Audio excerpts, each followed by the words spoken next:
எல்லாருக்கும் வணக்கம். இன்றைக்கி வாழைப்பூ வடை எப்படி செய்ய போகிறோன்னு பார்க்க போகிறோம்.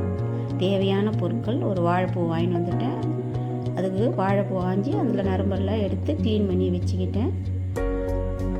2 பச்சை மிளகாய், 1 கப்பு கடலைப்பருப்பு, 1/2 கப்பு துவரம்பருப்பு, கறி மசாலா பவுடர், அவ்வளோதான். துளியூண்டு இஞ்சி எடுத்துக்கினேன் நான்.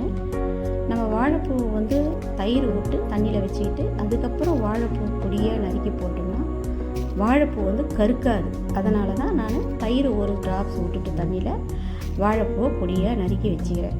கடலைப்பருப்பு துவரம்பருப்பு ஒரு மணி நேரம் ஊற போட்டுட்டு நம்ம ஒரு பச்சை மிளகாய், 1 துளி இஞ்சி, கடலைப்பருப்பு துவரம்பருப்பை மிக்சியில் கொஞ்சம் நொய்வாக அரைச்சி அந்த பூவில் ஆட் பண்ணிக்கிறேன். இப்போ அடுப்பு பற்ற வச்சாச்சு. கோல்டு வின்னர் நான் தேவைக்கு வடைக்கு எவ்வளோ தேவை அது வரைக்கும் தான் ஊற்றி போட்டுக்கிறேன். ஃபுல்லாக ஊற்ற மாட்டேன்.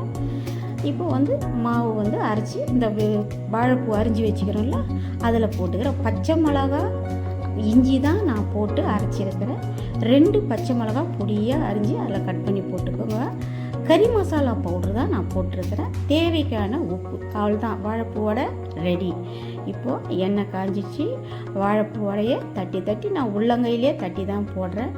சாப்பிட்றதுக்கு அவ்வளோ டேஸ்ட்டாக இருக்கும். ஏன்னா கடலைப்பருப்பு போடுறதோட கடலைப்பருப்பு 1 கப்புன்னா 1/2 கப்பு துவரம்பருப்பு ஆட் பண்ணி நீங்கள் இந்த வாழைப்பூ வடை செஞ்சு பாருங்கள்.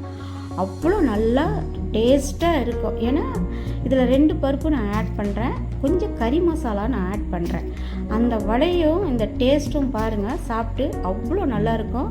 பார்க்குறதுக்கே கலர்ஃபுல்லாக இருக்குதுங்களா. எங்கள் வீட்டில் ரெடி ஆகிட்டாங்க சாப்பிட்றதுக்கு.